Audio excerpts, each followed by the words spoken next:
Well, the cat's not just out of the bag, it's also floating in the air. In order to bring Bong Sok down, my girl has to do some literal death-defying gymnastics. You know I like you right Bong Sok, but if I were in this position, I gotta put me first. She quickly straps the bag on him like it's a life jacket, but oh, she's touching him while doing that, so of course he starts floating again. So he asks her to let go, but she has to jump back on him when he starts floating again. They continue this funny hold me down, no, let go dance for some time. Hee-soo has to quite literally walk him home while keeping him from floating. Mama Bong Sok is surprised to see Bong Sok with a friend, a female one at that. I take it Bong Sok isn't exactly a ladies' man, but how? Look at him. She quickly recovers from her shock though and warmly welcomes Hee-soo, offering her this, large platter of food. We can tell Hee-soo is intimidated by the size, but because she doesn't want to offend Bong Suk's mom, she digs in.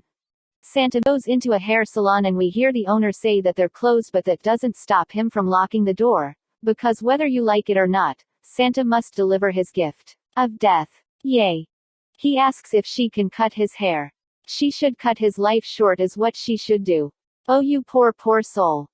From their conversation, which he does mostly in this weird mix of English and Korean, we can tell he probably lived in Korea before being recruited into whatever turned him to this. He asks if she has children and she replies that that's private. Things go south fast when he wonders if they attend Youngwon High School and she stabs him in the head with scissors. So, I guess a civil conversation is no longer an option. He pulls it out. Easy peasy. She shoots him. Doesn't do much. She pulls out the big guns.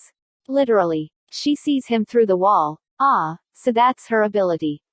Anyway, despite her very commendable efforts, he succeeds in killing her. Not before calling him a second string. What a legend. Back at Bong Suk's, his mum is captaining the Bong Soo ship. She presents these apples she uses for her donkatsu sauce, commenting that she has experience growing apples. When a big group comes in, Bong Sok and Hee-soo vacate upstairs. Hee-soo then apologizes for following him and discovering his secret. They have a nice heart-to-heart. He invites her to his room where he explains that when he's calm, he stays down and when he's excited he floats. Also that until recently, he had things under control. Our Sherlock Hee-soo is like, we just met recently, I wonder what that has to do with it. What a character. Bong Sok states he's happy she didn't make a big deal of seeing him float, and she replies that there's all kinds of people in the world, people like herself and him. She promises to keep his secret, assuring him that he's special, not weird.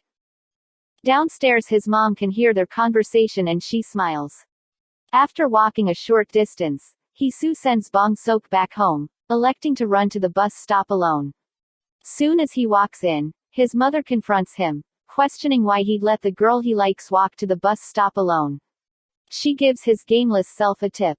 No girl would go to the house of a guy she has no interest in at night, spending hours talking in his room.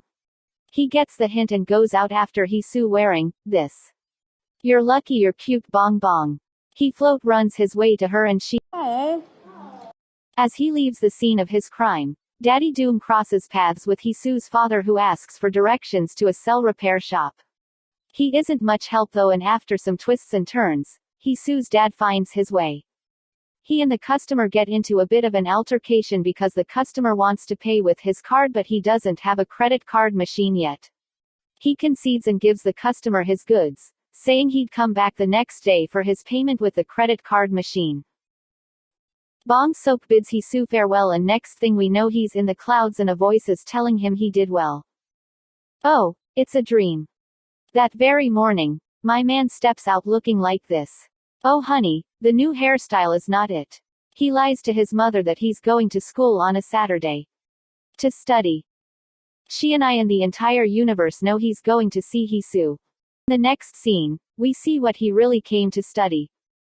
The episode ends with Hee-soo telling him her secret. She fought 17 against 1 and won with no wounds, while her opponents got so hurt her father had to pay for their treatments.